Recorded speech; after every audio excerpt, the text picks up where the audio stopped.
మహేష్ ఇంతకుముందు చాలా సినిమాల్లో నువ్వు కానిస్టేబుల్ క్యారెక్టర్స్ చేసావు. అంతేం కదలేండి, ఒకటి రెండు చిన్న చిన్న. సో వాటికి ఈ సినిమాలో చేసిన కానిస్టేబుల్ క్యారెక్టర్కి ఉన్న డిఫరెన్స్ ఏంటి?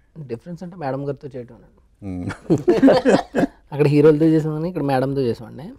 కొంచెం ఆవిడ చూసి చాలా నేర్చుకున్నాను నేను, ఎలా ఆలోచించాలి ఏంటని. నాది కొంచెం కొంచెం తక్కువ కదా, ఈవిడ చూసిన తర్వాత కొంచెం నేను కూడా ఇంప్రూవ్ అయ్యాను. ఈ 10 ఏళ్ళది ఒక ఎత్తు, ఈవిడతో ట్రావెల్ చేసిన 10 రోజులు ఒక ఎత్తు నాకు. అంతేనా? చాలా కొన్ని చెప్పలేను కానీ ఈవిడ చూసి చాలా నేర్చుకున్నాను నేను, ఎలా ఉండాలి ఏంటి. ఒక మనిషిని ఎనాలిసిస్ చేయగలరు ఈవిడ, వాడు చేసి బిహేవియర్ బట్టి ఏంటి అన్నది కూడా చెప్పగలరు ఈవిడ. అంటే సైకాలజీ చదివారు లేదో నాకు తెలియదు, మైండ్ రీడింగ్ కూడా వస్తా 200% అండి.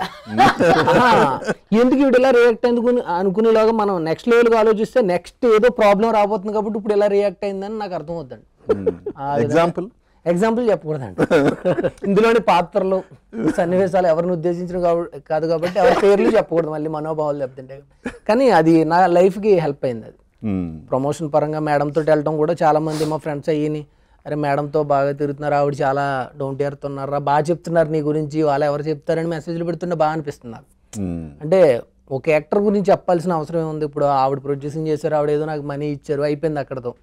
వీడు ఇలా కూడా ఇవ్వలేదండి మనీ, నేను ఇంకా బ్యాలెన్స్ ఉన్నాను తనకి. ఏం పర్లేదు, ఆయన కూడా వచ్చి నాకు ప్రమోట్ చేస్తున్నాడు. బికాజ్ ఐ సెడ్ నాది అయిపోయింది, నెక్స్ట్ సినిమాకు ఐ విల్ టేక్ కేర్. కానీ మళ్ళీ ఈ సినిమా రిలీజ్ అయ్యి డబ్బులు వస్తే నేను ఇస్తాను తప్ప ఇంకా లాగే ఇది లేదు. బికాజ్ ఒక బడ్జెట్ అనుకున్నాం, కొన్ని బడ్జెట్లు దాటాయి.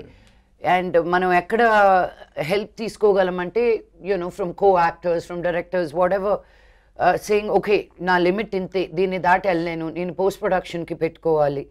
అండ్ ఒక్కసారి చెప్పాను మహేష్, నాకు నిజంగా I'm not able to do it అని. ఈరోజు తను ఇక్కడ కూర్చోవలసిన అవసరం లేదు without full payment. I really respect that. Because తన్ని దాటుకొని ఒక సినిమా కోసం వచ్చి చేయడం అనేది మామూలు విషయం. అంటే ఇందులో కూడా మన స్వార్థం కూడా ఉంటుందండి. అంటే ఇప్పుడు ఈవిడ పెట్టిన అమౌంట్ మళ్ళీ ఈవిడికి వస్తే ఇంకో సినిమా చేస్తారు, నాలంటి వాళ్ళు 10 మంది యాక్టర్స్కి మంచిగా జరుగుతుంది. ఎందుకంటే ఆవిడ ఆగి మనిషి కాదు, ఎందుకంటే ఈ అమౌంట్ తీసుకెళ్ళి వేరే దుక్కుని పెట్టి ఆవిడ కాదు, ఆవిడకి ఎంత వస్తే అంతో మళ్ళీ ఇంకోటే చేస్తారు. కాబట్టి మనలాంటి ఎవడొకడు ఊరి నుంచి వచ్చి కూడా ఆడికో ఆఫర్ దొరుకుతుంది. నెక్స్ట్ మనం ఎలా ఉంటాం అనుకోండి, అది వేరే విషయం.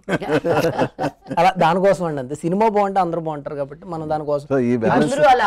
షూట్ ఉన్నప్పుడు ఎలా కుదరదు కాబట్టి, షూట్ లేనప్పుడు పాపం ఆవిడ ఎప్పుడు చెప్పినా, మనం సార్ ఎప్పుడు చెప్పినా రావటానికి అవుతుందండి, అంతే.